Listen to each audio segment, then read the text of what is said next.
Hi, welcome back to Gravity Cheeseburger, where I share my life with you a few minutes at a time. Well, I was just sitting around here watching a video, and oftentimes I will find myself talking back to the video. So I thought, I'm reacting to a video all by myself. So I thought, what the heck? I'll just do a reaction video. I'm going to start the video by using a disclaimer. Once again, so that I don't get a copyright strike, is a copyright law somewhere on the books where you can use portions of other people's videos without their permission for educational and informational purposes. And that's what I'm doing. This is for informational purposes, not necessarily educational. That depends on your viewpoint. Anyway, there you go. There's the disclaimer. YouTube, I'm allowed to do this. This is legal. There you go. So what I'm reacting to is I've been sitting here watching an interview between Ben Shapiro and Matt Walsh. Matt Walsh, Ben Shapiro and Matt Walsh are both celebrities might be the wrong word, but I'll just go ahead and use it because I can't think. Personalities. They are personalities for, I think it's a company, not sure. It's called Daily Wire. Anyway, Ben Shapiro has his own show. You can watch him. Matt Walsh has his own show. You can watch him. Anyway, Ben Shapiro is interviewing Matt Walsh. Matt Walsh has a movie, I believe it's in the theaters right now. It is called Am I Racist? And you can actually go online and get tickets to see this movie if you want to. I would like to say that I'm going to go see the movie, but I haven't been in a theater for quite some time, and I'm very likely not going to be in a movie theater anytime soon. But anyway, I'm just going to listen to some of this video and react probably just the same way that I was reacting as I was listening to it earlier. So I think this is part of the trailer for the movie Am I Racist? I'll just let you listen to it. What is a guys, you can actually earn money playing games. And of course, as soon as I click play, you can cash it's out commercial. every day.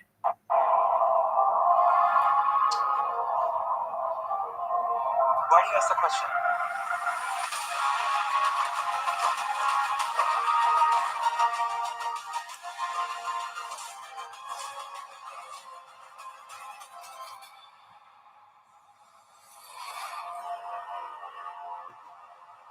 Am I Racist? Rated PG-13. Buy tickets now.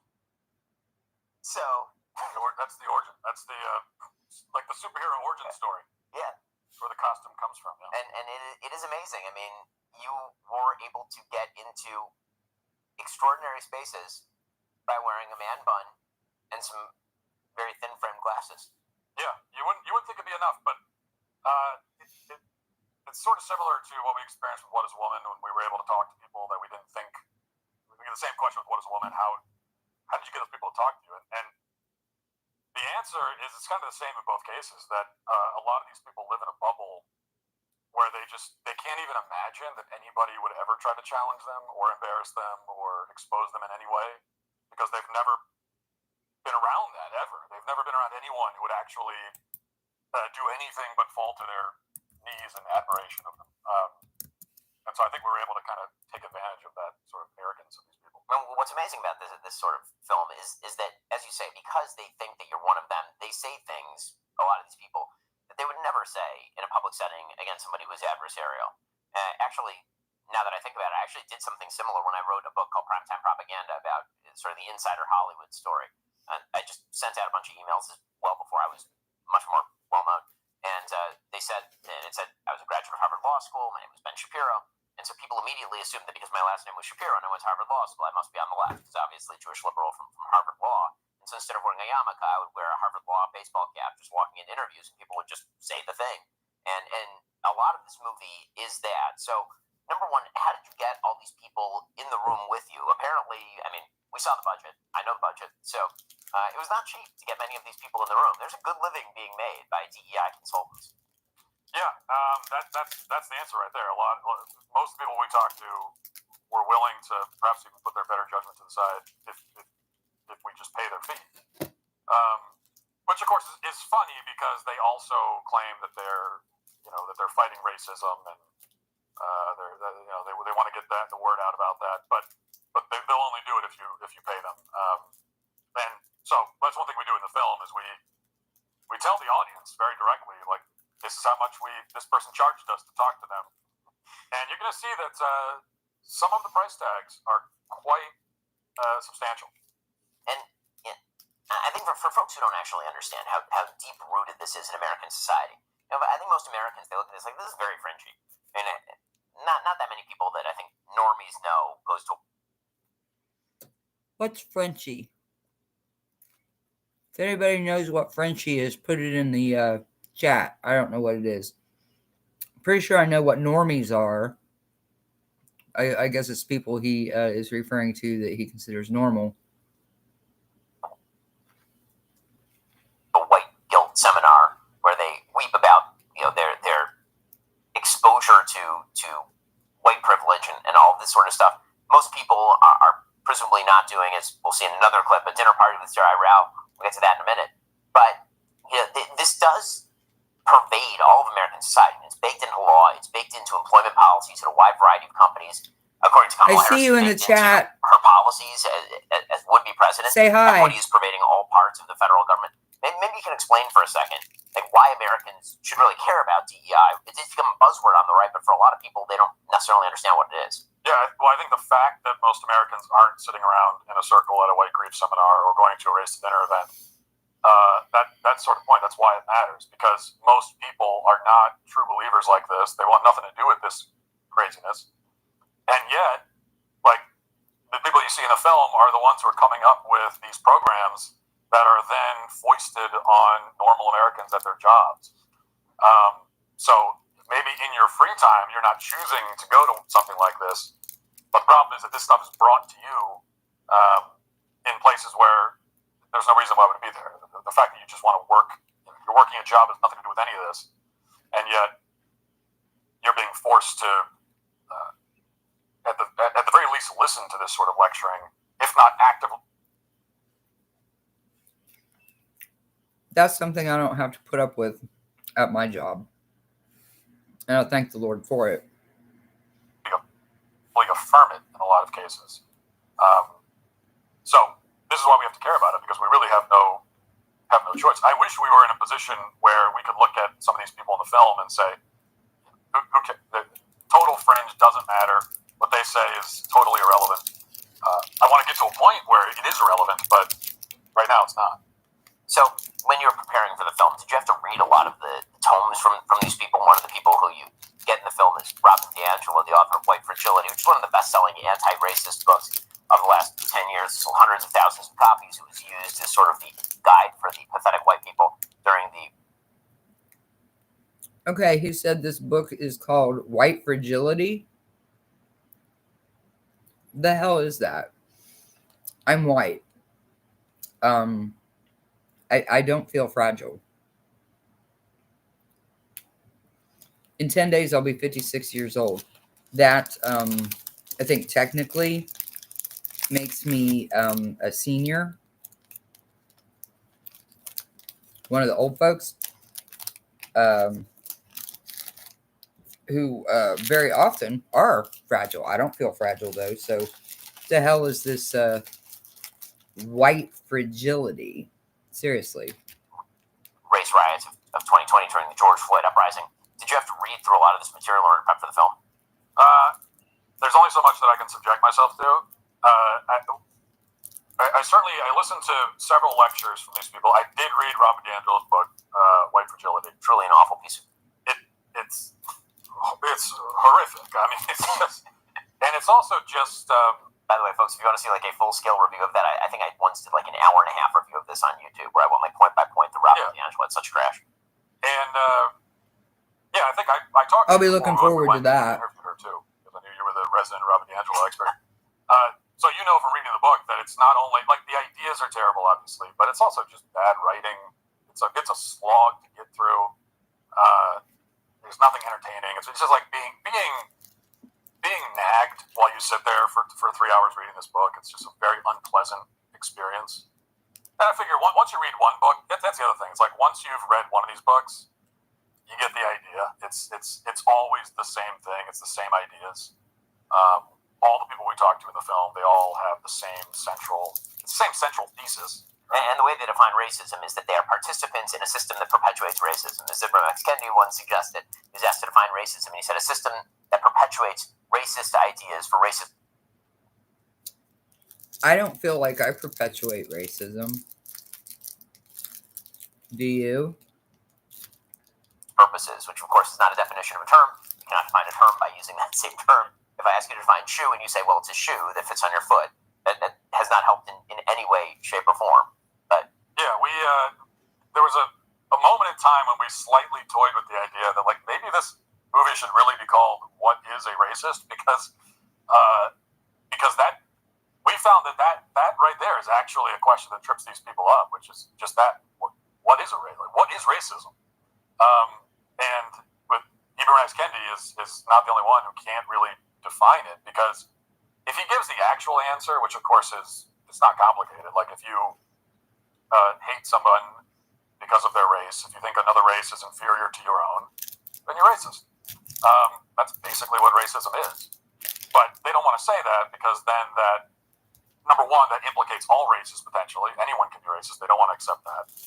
And number two, they know that most people don't feel that way. And so if that's the definition of racism, the average person will hear that and think, okay, yeah, I legitimately don't feel that way about other races.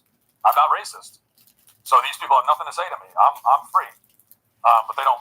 Well, it's a power game. It's about implicating a system. They're not interested in implicating individuals, only insofar as they can then use those people as an attack on the broader quote-unquote racist system. And the way that they define racism is any system that perpetuates inequality in outcome between two groups is a racist system. And the way you can tell that the system perpetuates the inequality is that the inequality exists. So if there's any inequality of result between white people and black people in any measure of American life, except athletics, in any measure of American life, then it must be that this is a racist system that's been set up by the group that is predominantly successful in order to victimize the other group. So success equals racism in this particular. I understand exactly what he's saying. It is said, which I disagree with this, anything that results in the inequality of outcome is racist. So essentially, I take that to mean if two people are given the same set of circumstances and each of those two people have an equal chance, given equal opportunity and tools to get to a successful place, if one person gets to that successful place and the other person does not get to that successful place, then it is essentially racist. But I disagree with that because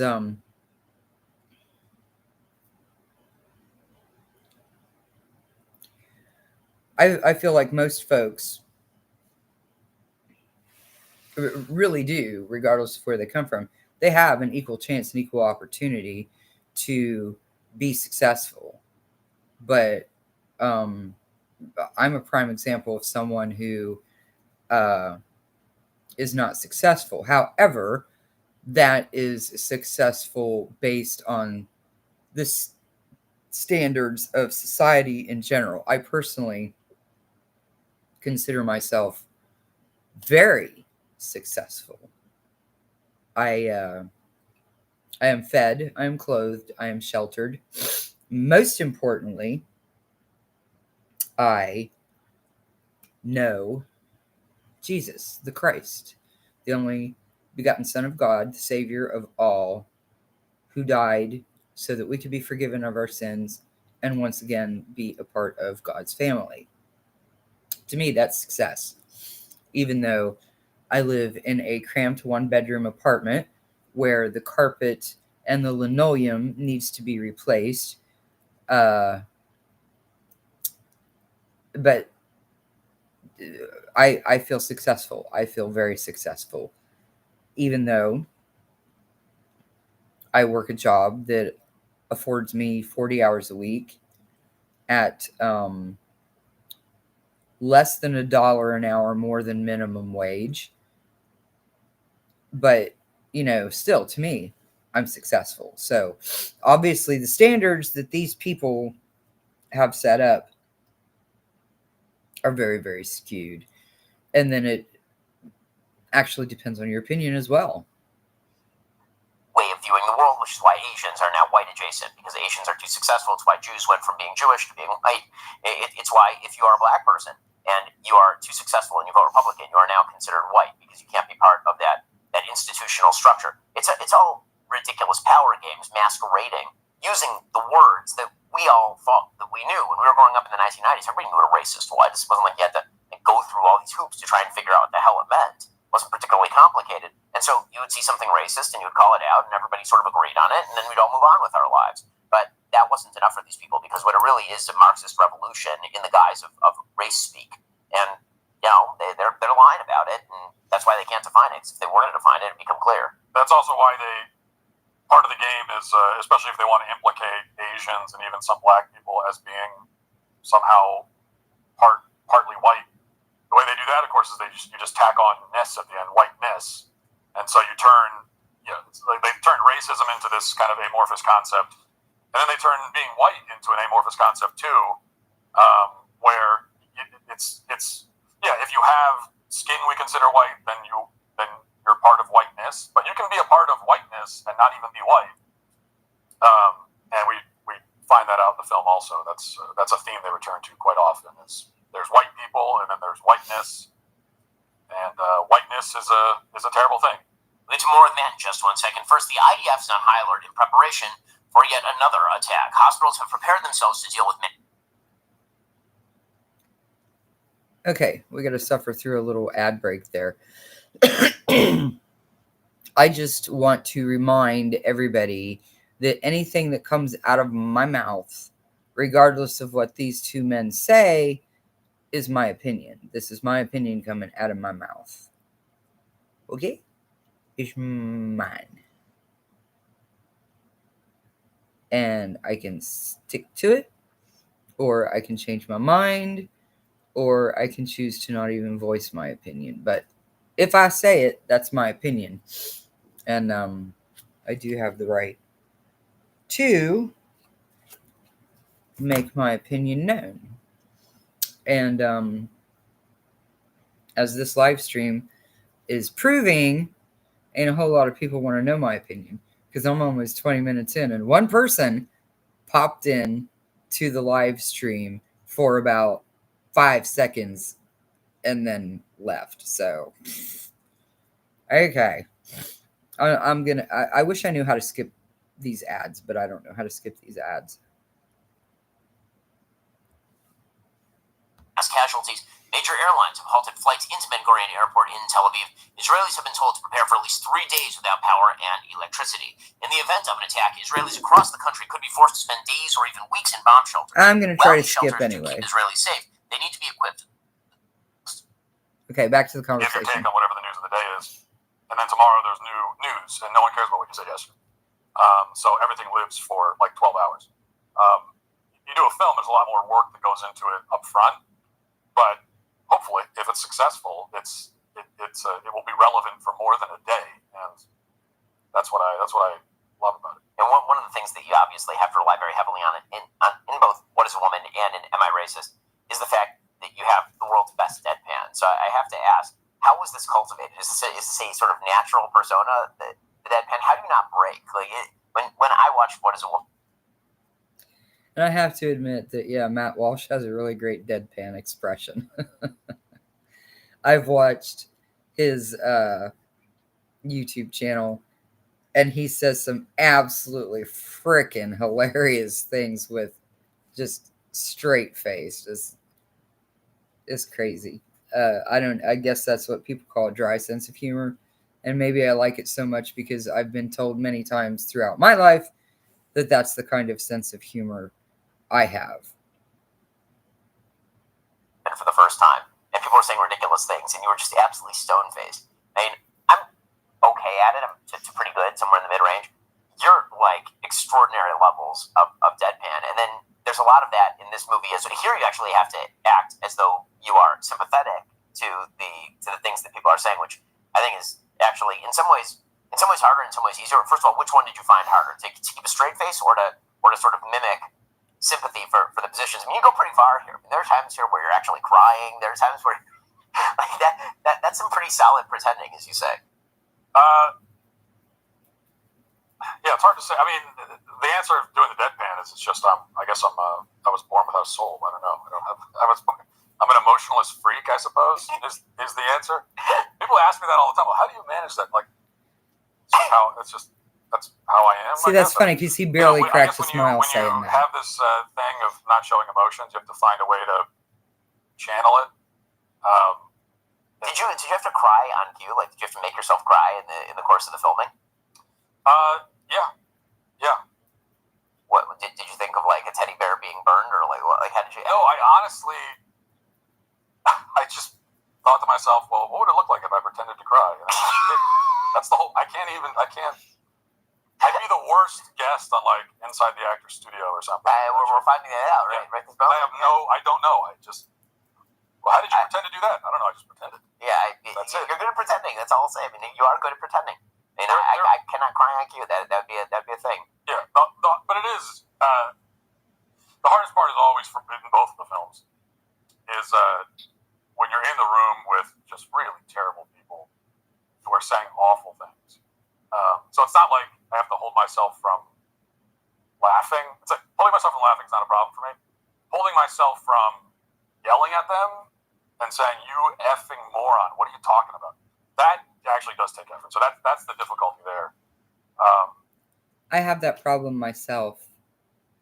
And really, in both films, it was very good that we had a great team behind us. Joseph Folk is the director, who could kind of keep me on target, because in both films, I got to a certain point where I said, we got to stop doing it this way. I just put me in a room with one of these people so I can yell at them and argue with them. Like, let's just totally change the direction of this film and just make it that. I gotta go right at these people. And in both cases, they kind of pulled me back, and I'm glad that they did, because, like, in the moment, you almost feel there's anger you have to suppress, and it almost feels like this feels wrong. I shouldn't let you say this to me. In any other context of my life, if anyone said this stuff to me, I would never let them get away with it. But you have to remember that what we're doing, we're trying to do something here a little bit more sophisticated. This is not just debating or whatever. This is like let them expose themselves. Let them do the work. I don't have to explain to the audience or explain to the person why they're wrong. Let them expose that, and then we're going to put it on display. Well, speaking of putting it on display, I want to show everybody another scene from the film. This is one of the funniest scenes in the film. There's a lot in the film. It's really, really funny. So why don't you introduce what's happening in this clip? Who are these people? So this is Race to Dinner, and when we first decided to make this movie, the first thing I said to the team is, like, I want to get on Race to Dinner. We have to find a way to get to Race to Dinner, because I'd heard of this Race to Dinner thing years ago. These are two women, Syra Rao and I believe Regina Jackson is the other one, and they've been doing this for several years now. And their whole thing is they go around the country, and they go to dinners, and they sit at a dinner table with white women, only white women, and they sit there for 2 hours eating dinner and explaining to the white women why they are racist and horrible, and just really kind of breaking them down. It's honestly, you'll see in the film, it's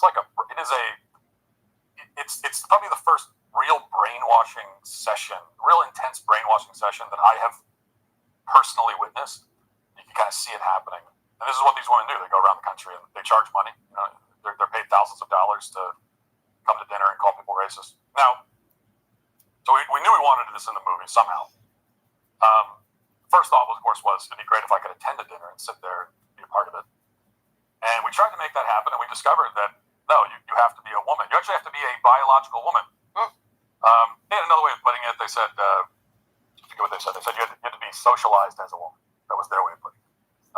But really, it meant you have to actually be a woman to be at the table. So that wasn't going to work for me, unfortunately. And so we came up with a new plan. I was like, well, maybe I can't be at the table, but maybe I can get into the room another way. Okay. As I was listening to this and watching this earlier, I was much more lively in my comments to what they were saying, and I find myself being a bit silent. So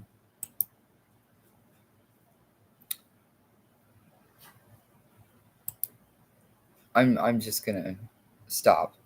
But if you want to watch that interview yourself, which there are some parts of it, or they're just straight funny. The title of the video is "The King of Satire and Disguise," Matt Walsh, and it's on Ben Shapiro's channel. You can go watch that if you want to. I see somebody in my stream. Hi, drop me a comment. Let me know who you are, where you're at. Things might get interesting here in a minute. I don't know.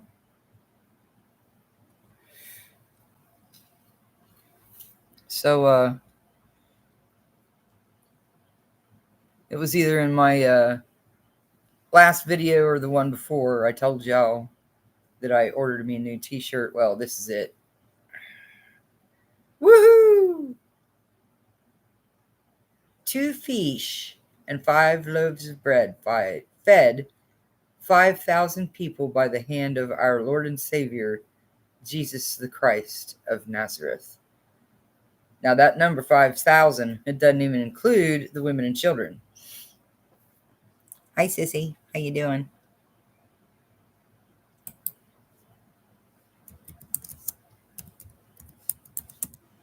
Yes, please. Make it interesting. Hit me with your best shot. Treat me like Pat Benatar.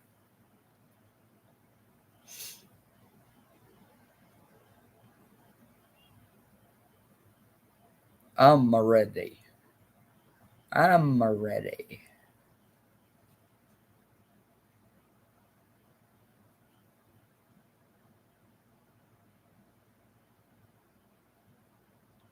Okay, so the tourist season just ended here in Marietta last night with the end of the Sternwheel Festival. I'm asking. I'm being careless in what I'm asking for. I ain't too worried. I don't think I'm going to get a copyright strike, so I don't think you got any copyrighted material you going to throw at me.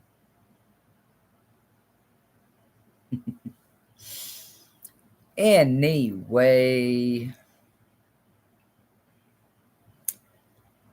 we got a bunch of dirty, empty rooms at the hotel right now, which I intend to take my good sweet time getting through that laundry.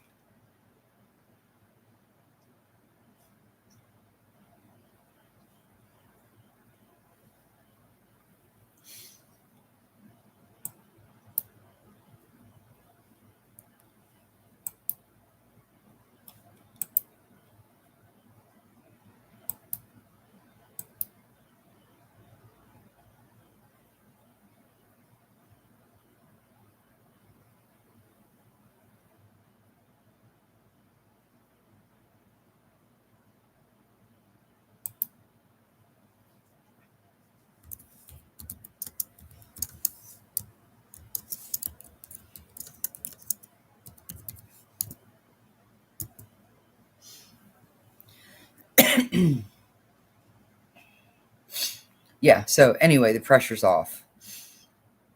Past few weeks at work have been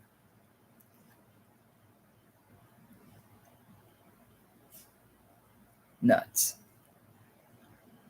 But since now I know we can expect maybe about 5 reservations a day for at least the next week or so, That takes a lot of pressure off me, which is fine with me. Because I don't even want to see what's coming down the chute in the next few days. I already know what's coming.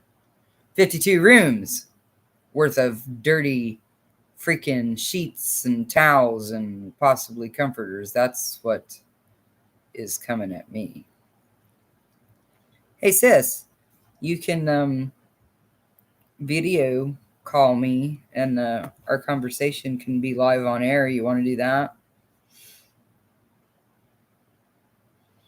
If you really want to make it interesting.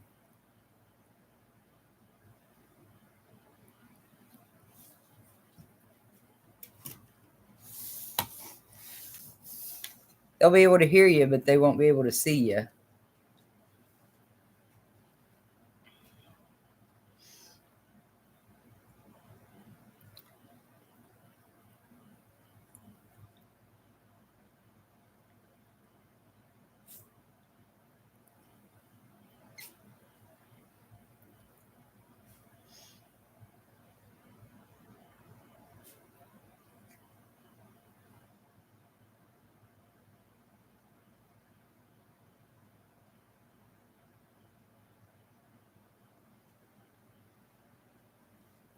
Well, I guess you can't call me if you're driving. What in the world you doing out this late at night anyway?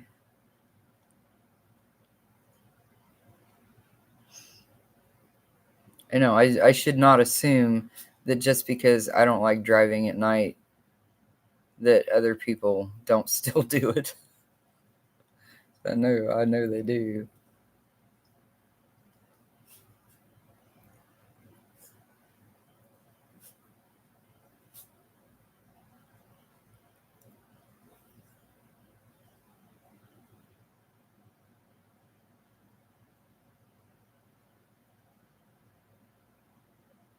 To do some artwork.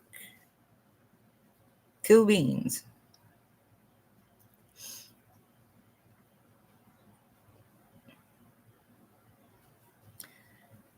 Well, my computer says that it's 50 degrees here in Marietta.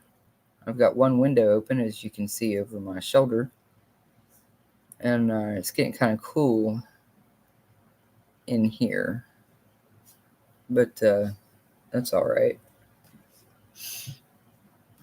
When the penguin gets back, it'll be nice and cool in here, and he'll be happy. And then I can just go to the bedroom and climb up under my nice warm blankets, and I'll be happy too. And you never know, I might just go to bed early, but I don't know. I try to stick to the same schedule even when I'm off work, but I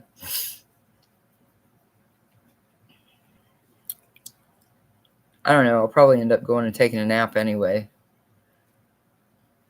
I got rid of the tickle in the back of my throat by taking a Benadryl, and it made me a little bit sleepy. But not so much that I wanted to go lay down because I only took one. But that's better than hacking my head off, especially during a nice, boring live stream where I can't think of anything interesting to talk about as of yet.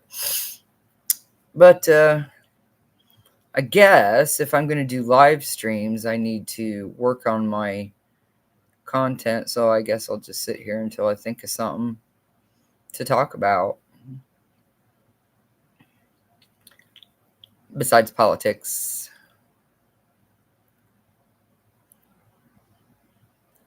But I'll probably end up talking about politics anyway.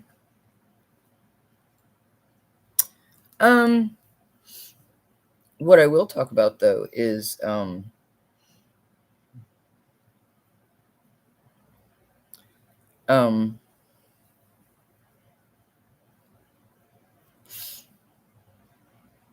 go through cycles. I will have a favorite YouTube channel that I like to listen to all the time, and then I move away from it and I find another that I listen to all the time, and I kind of go like that. Well, the very first YouTube channel that I ever subbed to is Secure Team 10. And when I first subbed to it, don't know why, but YouTube kept unsubbing me and I had to go back and resubscribe. Had to do that several times. But I haven't had to do that recently. I think they finally got it through their YouTube head that I actually want to listen and watch that channel. But anyway, if you want to give that one, if you want to check that one out, it's called Secure Team 10. Dude from Ohio covers mostly UFOs, but now and then he'll throw in strange goings on. But his content is very interesting. His name's Tyler Glockner. Give him a listen. Give him a sub. I used to listen to Jimmy Church all the time. I'm still subbed to him, but I don't listen to Jimmy Church nearly as much as I used to. The things that he was covering just weren't interesting me anymore. It seemed like he was just covering the same stuff with different people, and it got kind of boring. And anyway, there's also Richard Dolan, Intelligent Disclosure, which I gave him a plug in my last video because I was using his t-shirt to cover up the work logo that was on my shirt that I wear at work. Richard Dolan, Intelligent Disclosure. He's strictly UFOs, UFO history, recent sightings. He covers the subject, obviously, of disclosure.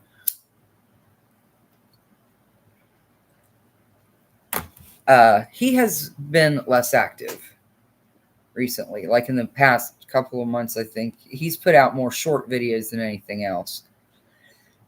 And although I do watch short videos, it's not a staple for me because let's face it, you can't get a whole lot of information into a video that's like 10 minutes or less. Let's see. Bigfoot, America's Creek Devil. That's another channel that I like to listen to a lot.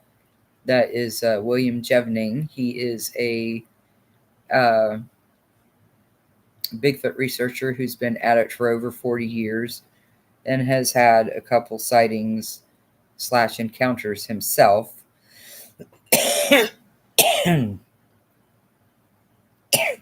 And even if they're covering the same stuff, it's pretty daggone entertaining. They have several people who will get together and talk about things in that field. Like if Mr. Jevning has done like an investigation and there's something extremely interesting that he came across, he'll share it.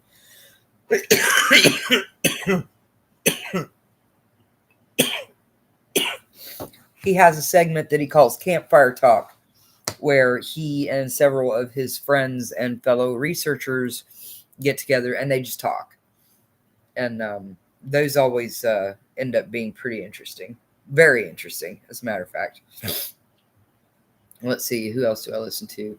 Of course, I listen to Dogman and Paranormal Research with Jeff Nadolny. And he does a really great live stream every Saturday night. That is always fun. I've missed his live the past 2 weekends because of being so busy at work, but I'm going to jump back in to being a regular listener on Saturday nights. It's always fun. It really is fun. on Saturday nights, that live stream is like it's kind of like the family getting together for the weekend. There's so many people who watch the live stream almost every weekend, and we see familiar names and we talk to each other, and it's fun.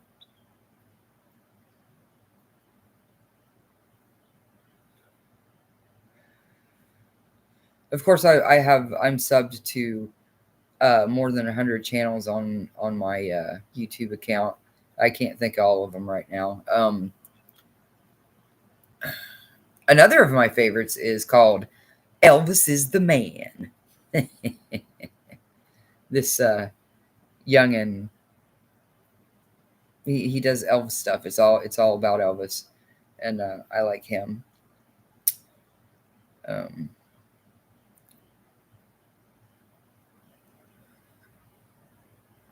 Wow, I can't believe I'm starting to get sleepy. I think I'm probably going to hop off here and take a nap. Or just straight go to bed. I don't know. But the main stuff that I listened to recently is Bible stuff. I will find a YouTube channel that will read the Bible to you, and I've been doing that a lot. Of course, I am anxiously waiting for the season 5 premiere of The Chosen, where I got this t-shirt from their gift shop, and when you talk about it, you have to sing it, www.thechosengifts.com. How'd I do, Jelaine? But yeah, here recently they had a sale for a couple of days. Everything in the shop was 52% off. So I got this t-shirt because I wanted it for a while, and I got Daryl one for his birthday. And they came just this morning. Anyway, I think I'm going to go ahead and hop off here because I'm getting sleepy, and I think I'm going to go ahead and close that window.